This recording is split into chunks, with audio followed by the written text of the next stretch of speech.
नमस्कार बहनों, आप सभी को करवा चौथ की हार्दिक शुभकामनाएं।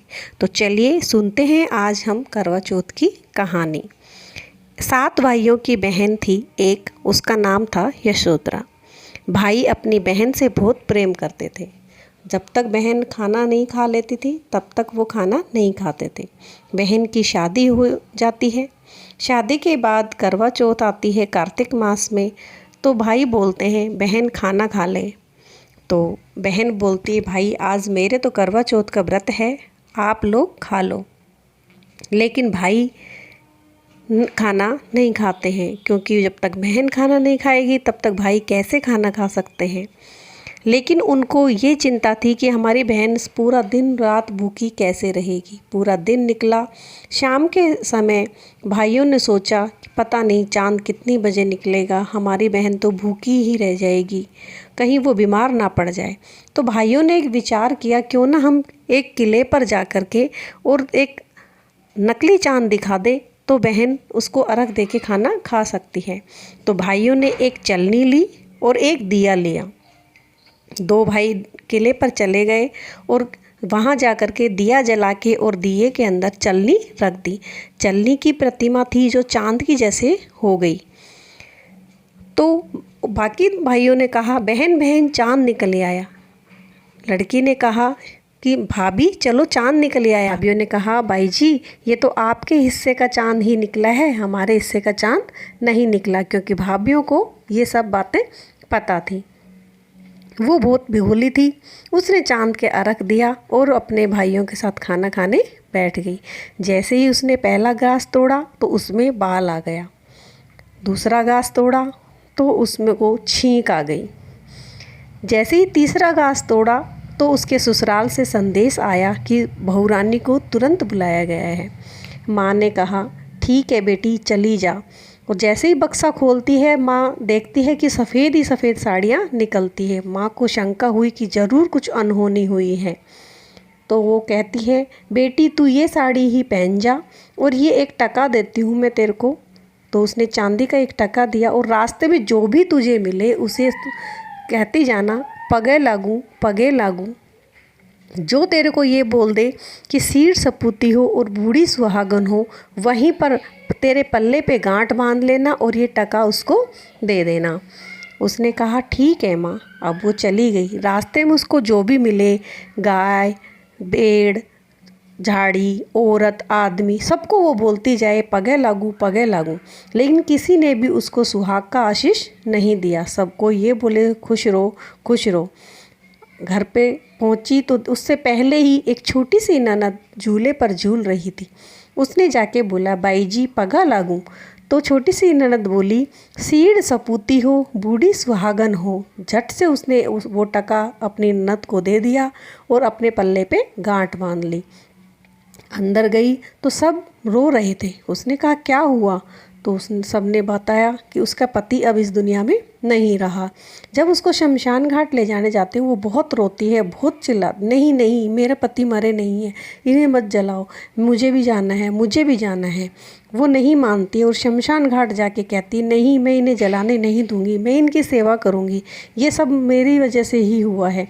सब ने कहा कि भाई इसमें तो बदबू उठने लग जाएगी। कहने का जो भी होगा मैं यहीं रह लूँगी, आप मुझे एक झोंपड़ी बांध दो। तो किसी बुजुर्ग ने कहा ठीक है ये इतना हट कर रही है तो एक झोंपड़ी बांध दो, 2-4 दिन में मोह टूट जाएगा, अपने आप घर आ जाएगी। वहाँ पर उसके सास ससुर ने एक झोंपड़ी बना दी और रोज़ अपनी बेटी को भेज देते थे कि एक घड़ा पानी और 2 रोटी डेली भिजवा दिया करते थे। वो अपने पति की बहुत सेवा करती थी, रात और दिन उस पर हवा करती रहती ताकि मक्खी मच्छर कुछ भी ना लगे। और डेली उसके कपड़े बदलती, उन्हें गीले कपड़े से पोंछती, ननद जाती और उसको रोटी और पानी दे आती। ऐसे करती। कार्तिक के बाद मंगसर की चौथ आई कि करवा ले भाई की बहन करवा ले, 2-2 चांद उगाड़ने वाली करवा ले। उसने चौथ माता के पैर पकड़ लिए।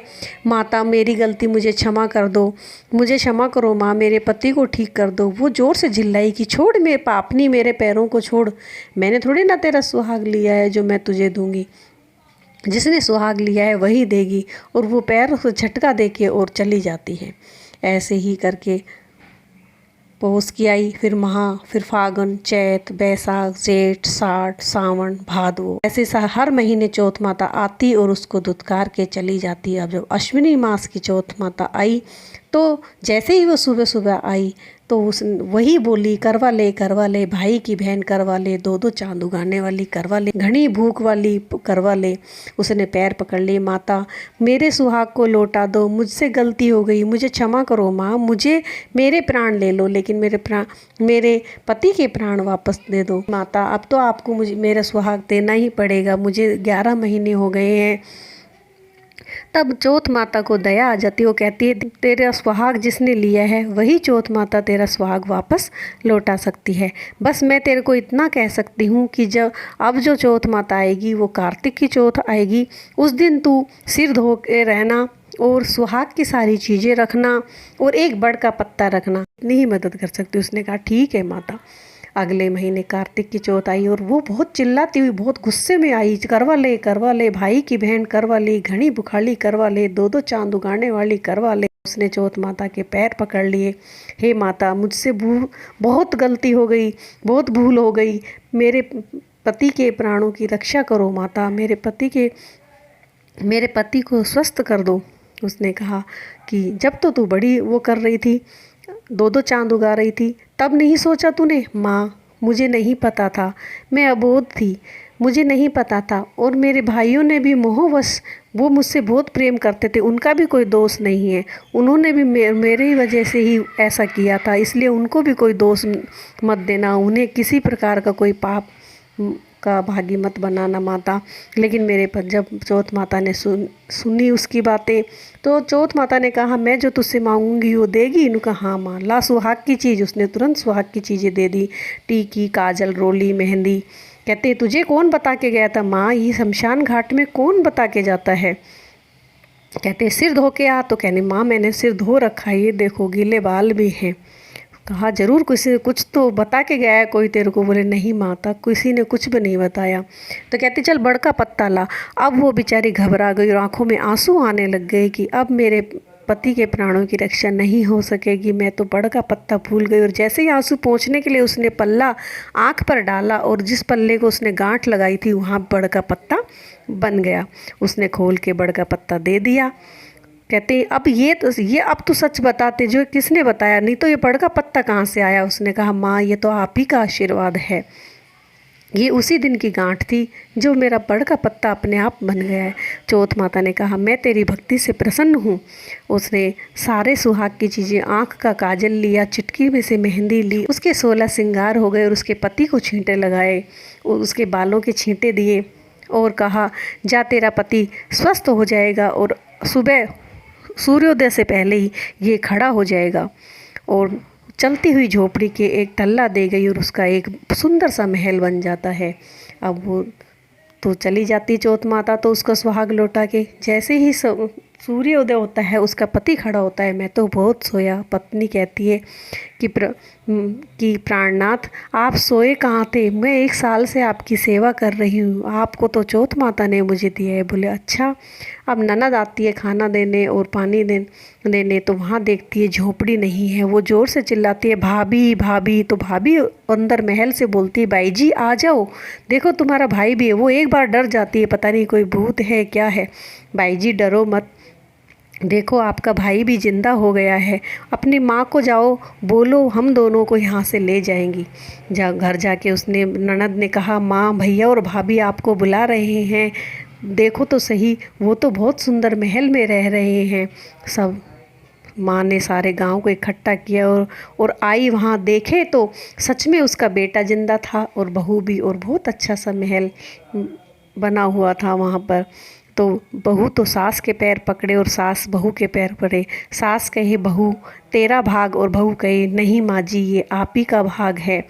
तो सारे नगरी में ढूंढी पिटाते हैं कि भाई कोई भी चौथ का व्रत 12 महीने तक चौथ का व्रत करे, 12 महीने नहीं कर सके तो 6 महीने करे, 6 नहीं तो 4 करे, 4 नहीं तो 2 चौथ तो अवश्य करे, जिससे कि आपका सुहाग अमर रहे। हे चौथ माता, उस साहूकार की लड़की को सुहाग की रक्षा की, जैसे सभी के सुहाग की रक्षा करे, कहते ने सुनते ने सभी के बेड़ा पार करे, कहानी अधूरी हो तो पूरी करे, पूरी करके पार लगाएं। फूलचोथ माता की जय। इसके बाद बिंदैक जी की कहानी कहें और सूर्य के आधार्य दें। सूर्य के अर्घ देते हो समय बोले, सोने की सी मूंदड़ी मोत्यों का सहार, सूर्य नारायण के अर्घ देते जीवे वीर भरतार। ऐसा आप सूर्य को अर्घ देते हुए 5 बार बोले। और ऐसे ही जब आप रात में चंद्रमा को अर्घ दें तो उसमें सूर्य नारायण की जगह चौथ के चंद्र। आप सभी को एक बार फिर से करवा चौथ की हार्दिक शुभकामनाएं। कहानी अच्छी लगी हो तो ज़्यादा से ज़्यादा शेयर करें और लाइक करें। अगर आपने सब्सक्राइब नहीं किया है मेरे चैनल को तो सब्सक्राइब भी करें। नमस्कार।